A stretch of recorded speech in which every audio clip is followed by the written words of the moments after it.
Hi, I'm Dr. Scott Boland, and I'd like to spend the next few minutes talking about an issue I think that's quite important when we discuss AI and the future of work. There seems to be this misconception about the difference between humans and machines, particularly in terms of some of these soft skills, such as emotions. So one of the arguments is that there will always be this space between what humans and machines are capable of doing. And I'd like to talk about this in some detail, as it is the area that I have studied over many years. If you look at evolution, our bodies and minds have evolved for survival, and emotions are very much a part of this process. So every emotion that you can think of has a purpose. So for example, pain and fear are actually very useful to our survival. So it prevents us from doing things that lead to self-harm. But what about something like happiness? What is the evolutionary benefit of that? And is that something that we will see in robots of the future? And that's something I'd like to talk about. So let's talk about happiness. Now, interestingly, if you look at the brain, the highest concentration of endorphin receptors, that is the happy chemicals, are actually found in the learning centers of the brain, such as the hippocampus. That is, happiness seems to have something to do with learning. And these learning centers are actually connected to the basal ganglia, which are the addiction centers of the brain. That is, we are addicted to learning. This may seem a bit strange considering how poorly some of us do at school, but follow me along and it will make a lot of sense in a second. If you look at how the brain processes these signals, there's this inverted U shape of pleasure versus familiarity. That is, things that are too unfamiliar are stressful, things that are too familiar are boring, but maximum endorphins are released on the periphery of knowledge. That is, when we actually see something new that's linked to what we already know.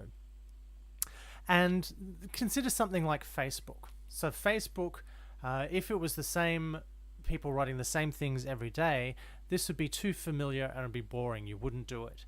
But if it was everybody talking about topics that you didn't understand, this would be too unfamiliar and you wouldn't do it. Facebook is both pleasurable and addictive because you're always getting new information about things that you care about. You're always getting new information on the periphery of your knowledge.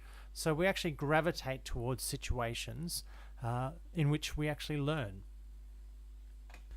Many years ago, some of my research involved actually looking at how children and infants learn and modeling this on robots. So I'd like to talk about one of these studies because it exemplifies these theories that we're talking about, particularly the role of happiness in learning. So we started off with a Sony Aibo, which is this robotic dog, and we gave it a set of innate reflexes, such as grasping and reaching out. And you see this is what happens with infants. They have a lot of random movement. And so to start off with, the robot knows nothing about its world. But what it can learn is the consequences of its actions with respect to interacting with the world. So what you'll see is initially all of the robot's actions are random because it doesn't know about these consequences. It doesn't know about what actions result in what consequences. And so initially it doesn't know anything, and on this familiarity curve all actions are equally rewarded. But over time something interesting happens, and this is what we see in infants, is that some actions lead to consequences and others don't. So in terms of the robot, random movement generally doesn't result in anything interesting happening, but when it actually puts its hand in front of its face, it sees its paw, and that's actually quite interesting. So what you'll see is over time random movement becomes too familiar and gets suppressed because it knows that nothing happens, but there are some cases where movement does do something interesting, and this is on the periphery of its knowledge, and it does this more frequently. So you see in this video The robot is actually learning hand-eye coordination, because this is it's learnt that random movement does nothing, but it starts exploring this space in which doing something in front of its face does something interesting.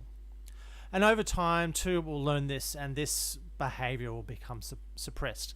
But while it's actually learning this, if you start putting objects in its environment, it will learn that sometimes this random movement with its hand or paw in front of its face, when touching an object in particular ways, will lead to interesting things happening. So again, what you'll see is that this random hand-eye coordination gets suppressed because that's too familiar.